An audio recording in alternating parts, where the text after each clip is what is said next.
Hi, this is Bob Wells here, and welcome to Undercurrent Stories. This is the show where we hear about people's interests and uncover some fascinating stories at the same time. I hope you enjoy today's show.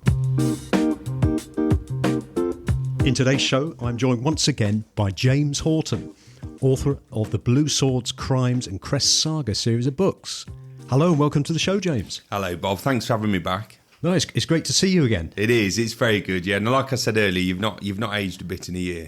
So yes, thank you very much. I'll take that as a compliment, James, and neither have you. Oh, I feel like I am, but thank you very much, Bob. So I think last time we met, it was in September. Yes, when you had your first book out, wasn't it? Yeah, it was. Yeah, a year ago now. Yeah, so just about a year. And that was on the phone. So I'm really pleased to say that we're doing a live show. We are, although the lockdown's finished officially. We are actually socially distanced. We must be probably about 15 feet away from each other. I would say, yes, and with a nice big window wide open as well. So we're doing our best. That's great. So hopefully we'll crack on and have a great show. Look forward to it. So it's great to have you back on. Last time you were on, you'd obviously just released your first novel. How's life been since the first book came out? Yeah, it's been. It's been fantastic. Actually, it's been. It's been very busy in regards to the first book and preparing and writing the second book. Also, trying to work for a pandemic's been quite difficult. But I've been quite strict on sort of budgeting my time, etc. And but yeah, it's been amazing. It's the first book, pleased to say, still going really strong, still selling really well, and making money for the Stroke Association, which is brilliant. That's excellent. And I think on this second book, which we'll obviously talk about shortly, you're doing a similar thing, aren't you, with the proceeds? Yeah. So I think with the what made me decide in the end was the amount of feedback I got and messages from people online globally was absolutely incredible and overwhelming. And a lot of the people I spoke to had suffered strokes themselves. Yeah. I got some very nice feedback saying, and also made aware that it was kind of promoting people to start doing their own writing and have a go, and use it as a way of escapism like I did. So the Stroke Association were fantastic. So I thought, you know what, I'm gonna keep to the same. I thought it'd be nice to donate the first couple of books to the Stroke Association and carry on that kind of trend that I was doing with the first one. Yeah, that's a great thing to do. And I know we raised quite a bit of money at the time you brought your first book out, didn't we? Yes. Well, yeah. I mean, obviously your podcast itself on the first one raised some nice money for us as well, which I noticed went straight to the Stroke Association, and I saw the letter of thanks back that they sent you, which is lovely, and they need it. The pandemic, like every charity, the Stroke Association are really struggling. And it's a very lonely place to be when you have suffered something like that, especially during a pandemic. And I know, speaking to the Stroke Association, the money that goes from the book is going towards sort of, should I say, coaches, support workers who can sort of contact people who are isolated and who are vulnerable, who have just suffered strokes, which is very, very important. That's a great thing to do. And obviously you suffered your stroke when you were in your 20s, didn't you? Yes, yeah. So 10 years ago, 10 years ago, last month it was. And that was, again, one of the biggest things for me was that was the reason behind the writing, really. It was I suffered with quite a lot of anxiety, etc. after the stroke, and I still do to this day. There's not a day that goes by, like I probably said in the last podcast, where you don't think about having another one or something, and you definitely reevaluate things, and you don't feel so untouchable as you do when you're probably early 20s. And so the writing is a huge way for me to kind of switch my brain off and escape. That's what started. Yeah, and I know in the first episode there may be listeners who haven't actually heard that first episode, but are you able to just sort of say how you started writing and why you started writing. I know it was it was a form of escapism from recovery. Yeah. How did it happen, and what inspired you to sort of do the subjects that you do? Yeah, so I had a lot of trouble sleeping initially after when I fell ill, and I was paralysed on my left hand side for a few weeks to start with, and it was quite a slow recovery at first, and I found myself suffering with quite a lot of, like I said, anxiety and panic attacks. So my sister, bless her, came up with the idea about audiobooks, listening through a headset and trying. And actually, I started with Harry Potter. Oh, right. Stephen Fry's voice was fantastic. It really sort of. So yeah, that was the kind of initial start of beginning of should I say my thoughts into writing my own book. And as I kind of listened, I started picturing my own ideas in my head, really, and coming up with my own concepts of what if I was doing a book, what would I write about, and what do I enjoy, and that's what led me on to the kind of medieval era, which I'm a big lover of that time. I enjoy watching TV set in that period, and I enjoy reading books set in that period as well. Yeah. So that's what kind of combined it really for me. Yeah. So tell us about the background to the Crimes and Crests saga, for those listeners who are interested in sort of reading your books now. Yeah, so sort of leading on from what I said then, I kind of combined a period that I love and stories that I love with something I know, which I think was really important. That you do need to write about something you know about, and we all know about something. It's all just everyone's individual. But I obviously being a police officer, which I still do now full time.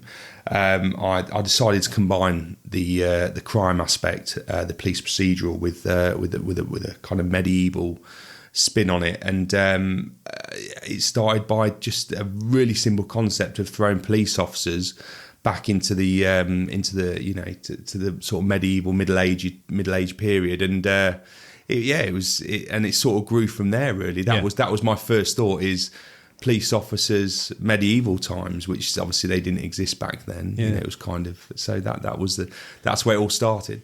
The main character is a chap called Jeb. Jeb, yeah, that's him. Jeb, yeah.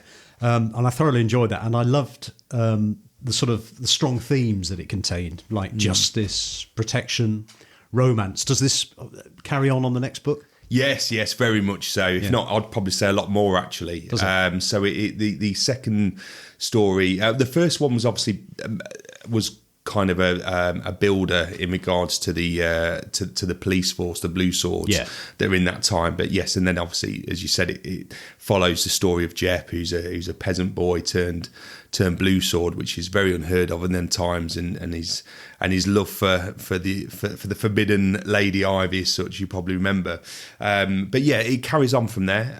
It's obviously there's I won't spoil it for people who've not read the first book, but there's quite a big revenge theme in the second one as a consequence of the actions in the first one. There's a rivalry that goes on. And Jeb's developed, this one's set a couple of winters on, and Jeb's no longer this naive sort of probationer, as we'd call him in this day and age, and he's moved on. He's grown as a person, and his abilities he's extended his abilities, and he wants to carry on in his service, and at the same time, he's got a lot to compete with. The arrival of the chief of the Blue Swords to the town, obviously the Baron's wife, Ivy, who he's in love with, and a rivalry with, obviously I won't say too much, a rivalry with one of the old characters from the first one. Oh, really? That needs to be dealt with, and it does. I've definitely tried to emphasise the romance in the second one, because I love romance, if I'm honest. I'm a bit cheesy there, but I do enjoy hints of romance. Yeah, no, I enjoyed it too. I mean, obviously, without spoiling. Yes. There were quite a few scuffles in the first book. Yes. And I'm sure there'll be plenty of scuffles in the second book. Yes, there is. But it was nice having that sort of romantic theme running through, which gives it another dimension, really. Yeah, I've tried to, like I said, Bob, I'm really keen to, for me, it's almost a bit of a cross-genre book in regards to it's a medieval romance police procedural, if you can ever have that. I like to keep a bit of everything in there so people can. Yeah, I mean, I think we all enjoy a bit of romance deep down, and I really do. And I like to see the characters develop and how they've changed. And I think people who read the second one from the first one will see a huge development in the characters. Yeah, and how, obviously your first book was the first one. That was the hardest bit, obviously. Yeah. But how has your writing process evolved since that first book? What have you learned? I mean, I'm going to be quite honest here, and I think it's fair to be honest. The first book was a real struggle for me, for someone who when they say that, when you hear the phrase, "I wish I'd tried more at school," it's very true. So the first one was a huge struggle, and initially when it came out, I had a lot of difficulties with the editing and things like that. So I've learned a lot over the last year, and luckily for me, I've now got a team of people who I've met through the first book, who have helped me edit the second. So did you edit your first book yourself? I sent it off. I'm going to be honest here. I sent it off to an editor, which I paid for. I don't want to. I wouldn't name any names or anything like that, because I'm not that type of person. Things are what they are. But yeah, I'm not overly happy with how it turned out. I think there was a lot of dramas with the first one, which has now been rectified, thank goodness, from these people that have volunteered to help me. It's been the second version came out sort of, I think it was about 4 months ago. It was sort of re-edited and resubmitted. But yeah, the second one so far is looking really positive. So in terms of the writing process, obviously you've got to grips now with the editing, and you've got a team of people helping you. Yeah. I recall that you mentioned that you were writing about an hour every night. Yes. Is that how you've carried on, or has that changed at all? It's probably crept up slightly to 2 hours. Oh, really? With the second one. I'm going to be honest, I really enjoyed writing the second one. I really enjoyed the story. I felt more comfortable writing it. I did creep up for a couple of hours. Yeah. It was difficult. I mean, the job I do in the police, I do work sort of day shifts now. I'm no longer on response shifts, so I don't do the 24 hours sort of policing. So I do have a set times, and I do finish work at a certain time. So once the kids once the children are bathed and in bed, yes, I've been avoiding Netflix and sitting down for a couple of hours in the conservatory doing a bit of writing, which I really enjoyed, especially during the summer. Yeah. Last summer was fantastic. And I guess have you started your third one now? Yes, yeah. It's already just over 10,000 words into the third one. Wow. So what are you aiming for? About 120,000, is it? Words wise? Yeah, I mean, I like to. Yeah, I personally, for me, I can't stand it when a book's been dragged out too much. That's just my own opinion. Obviously, everyone's different, So I like to keep it within sort of kind of 90,000. I think for me and for what I've spoke to the readers, that's what I like to do and to keep it in that. So yeah, about 90,000 words. So you've done 10,000 words. Yes. You're going to get up to 90, but I guess with editing, there'll be more than that. Yes. When are you hoping to bring out your third book? I'd say spring 2022 would be nice, yes. It's for the third one. That'll be, I look forward to that one. That's going to be named as a bit of an exclusive. Yeah, so doing the maths here, you're about one every 9 months then? Yeah, I'd like to. Obviously, a lot of it depends on work. Yeah. I have to, obviously the first two books are all my profits are being donated, so I'm not making any money on them, so it is at the stage where I'm almost volunteering but enjoying what I do. But so I have to sort of go with what work allows me to do. And family, my family are very important. I've got young children, and I'd never allow the writing process to take away any time from the children. No. And so that's really important to me. Yeah. And if there's any listeners who are thinking of writing a book, I think we got into this a little bit last time, but what tips would you give them? Anything different? Yes, yeah, I would. in regards to the actual writing process themselves, just enjoy it. Just don't, if you're not enjoying it, don't do it.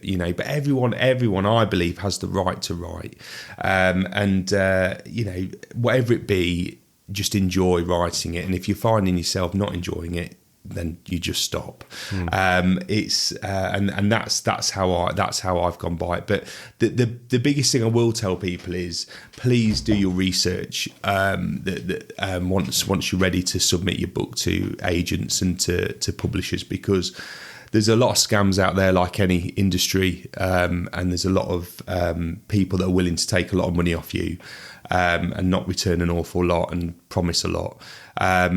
So please, I do urge people and who don't know that, who are writing their first novels, to make sure they, do some research. It's really on the internet. Just Google, or I guess through word of mouth, through contacts you've got. Speak to people. Contact me by all means. I'm not saying I'm an expert by a long shot. I'm still very new at this writing procedure, but please, I'm more than. I've already spoken to a couple of people that have just released their first books. And just try to help them learn by my mistakes, so they don't make the same mistakes that I did. And in terms of actually constructing the book itself, do you find that two questions really. Are you writing to a formula? In other words, do you know what's going to happen at the end? Or does it evolve as you write? And also, are you thinking these thoughts during the working day, perhaps, or at weekends, about what your character's going to do? Yeah, probably 90% of my life I'm daydreaming about what's going to happen in the next chapter. But yeah. I'd love to say that I've got a set procedure where I know the ending and I know how it's how the book's gonna plan out. But do you know what? I've gone really basic, back to school when the teacher used to say a beginning, a middle, and end, and that's what I have in my head. And then with that, it's chapter by chapter how I get there. What I do find, especially with book 2, when obviously with lockdown we were doing a lot of walking. I'd be walking and something would just spark in my brain and go, "Oh, that's a good idea." So I'd go back and change it, and things would start fitting together a bit like a puzzle. So do you think the process of walking is actually helpful? Massively. You recommend that, would you? Hugely. I try and jog, but I struggle sometimes. But yeah, walking, do you know what? Getting out, clearing your mind is the best way to think about. So you're out with a family and they can tell you're thinking about your book. Yes, you go a bit quiet, distant. I do, sadly, yeah. Sometimes I can, when I say about taking time away from the kids, sometimes I can be in a bit of a daydream, and I think my partner sometimes understands that. But that's how for me it works, and it develops. Have you thought about writing in any other genres at all? Yes, yeah. I mean, I've got an idea for a modern day crime thriller, but I really want to finish this project first. There's at least a couple more Blue Sword stories that I've got ready to go, which I've developed from book 2. You'll see the characters which are developing, where you can see probably the direction the books are going to go in. But I'm always thinking about other stories in my head, and I think it's part of my imagination's always running a bit wild. Oh, that'd be a good story, But if I'm honest with you, we're doing a modern day. We're doing a modern day crime book. It doesn't, if I'm honest, it doesn't feel as appealing at the minute, because it's very similar to what I do on a day-to-day basis with work. Yeah, and I think you've got a unique niche. There's a lot of, particularly American, there's a lot of crime dramas on at the moment. Yes. And a lot of them write to a formula. A lot of them are very good. Yeah. Some are quite mediocre. But I guess with your historical aspect, you're doing something that's slightly different. Yeah, I like to hope the premise is a bit different. Yeah. I mean, I know there's a couple of other books, and they're books I have looked into that are obviously fantastic and done extremely well. Books like Rivers of London, and the other big one, obviously The Watch. Terry Pratchett book, which is very similar to kind of policing in a different concept. So they're but I feel this is it is a bit of a niche, and whether you found the one thing I've found really important about the Blue Swords is, I am in the police and I can be biased, and but I've shown the flaws as well. That it's not all plain sailing and all the blue swords are the heroes. It shows where the police get things wrong on a daily basis, and where they would get things wrong back in then times as well. Yeah. And the book 2 definitely shows that. Yeah. It has a lot of elements of corruption, and sort of bad apples, as should I say, that are within there. So I try to keep it open-minded and realistic as well. We of mess ups. So. And do you? I mean, what do your colleagues in the police think about your books? Yeah, I mean, I've had some real good feedback. It seems to be actually retired cops that seem to enjoy the book more, whether it's because they worked in an era where policing was a lot different. Yeah, not quite back to the no, not quite back into them days. But I've had a couple of detectives from actually one from Washington, and he got in touch with me saying he really enjoyed it and said he could relate to the policing aspect of it, and that's what I wanted, and that's one thing I do think is really important when writing any kind of, as we spoke about earlier, any kind of police procedural book. You need to know the police procedures. Yeah. People want to know that they're as accurate as can be, obviously in a medieval setting, but I have tried to keep them realistic to a certain degree, as much as I can, to how police officers would behave and act. And do you, I don't suppose you base them on any particular person, but do you have any characters in the police that you get inspiration from, shall we say? Yes, the perfect words. Yes, I do. Yes, yeah. There's. And do they know who they are? Yes, they do. Yes, I do. Some of in fact, I'd probably say 90% of the characters are people that I've looked at and met, and that I think, you fit the bill for that. Yeah. Tweaks to names, swapping names around with characters. Obviously, I don't like people to think that. And what about the Baron? No, do you know what the Baron is? Someone reviewed the first one actually, and it was a really nice, constructive feedback. But it said the Baron reminded her, which she wasn't very happy about, of a pantomime villain. And actually, in some ways, he is. That is him all over. He is, a horrible, large, plump man who's a bully with a big, so no, he isn't based on anybody, and if he was, I wouldn't tell you, because he's an amalgamation of baddies that you've seen in the theatre, in films, over your life.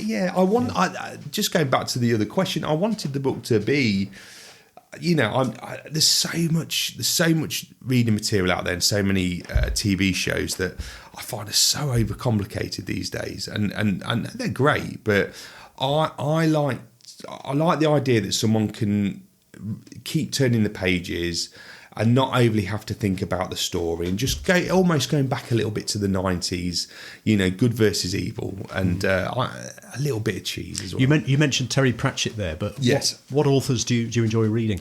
My favourite author was definitely Bernard Cornwell. I did enjoy the Last Kingdom series, and some ways his character Uhtred in the stories have inspired a couple of my characters. His attitude, his kind of development. But I'll probably be bad saying this, but George R. Martin, before the Game of Thrones, did a story called Dunk and Egg, which was the Hedge Knight series, and I'd say that the Hedge Knight series is something that's definitely inspired the book as well. Yeah. It's been great talking to you, James, again. Yes, yeah. And I'm going to be looking forward to having another conversation with you on your third book. Yes, I hope so. Yeah, that would be great. Yeah. I suppose ultimately for listeners, since you've become an author, what's the sort of biggest thing that's happened to you? What is the most inspirational thing that's happened to you? I would say over the last year, unfortunately, it's been virtually due to the circumstances. Yeah. But I've connected with so many people from all around the world, from all different backgrounds, who have suffered all different kinds of trauma in their life, and I think that to me has been the most heartfelt, to see that the messages of encouragement, sharing stories, sharing thoughts, feelings on how you feel afterwards, when you've been ill and poorly, whether it be from having a stroke or other illnesses. And I've also spoke to family members who have lost people through strokes, and I think that's been, to me, I mean, that's made everything worthwhile. That's what's, to meet these people that that have took a chance on a new author, and read their book is just that's done it. It really expands my heart, honestly, Bob, and it's and that's, to me, is the biggest part. Well, I think your story is absolutely inspirational, James. I mean, you've had a serious illness, you've had something that you wanted to do that's helped you recover. But I think the big thing is that you give it inspiration to others. So I think it's a great story. Thank you. That's the biggest story. So what we'll do, like we did last time, we'll put all the links to your books. Yes. It's great to say books now, isn't it? It is. Yeah, hopefully we'll put the link to your books on the website, the Current Stories website, and also on the show links. Super. And thanks for being a great guest. No, thank you for having me back again. It's always nice to see you. Thanks a lot, James. Thanks, Bob. Bye.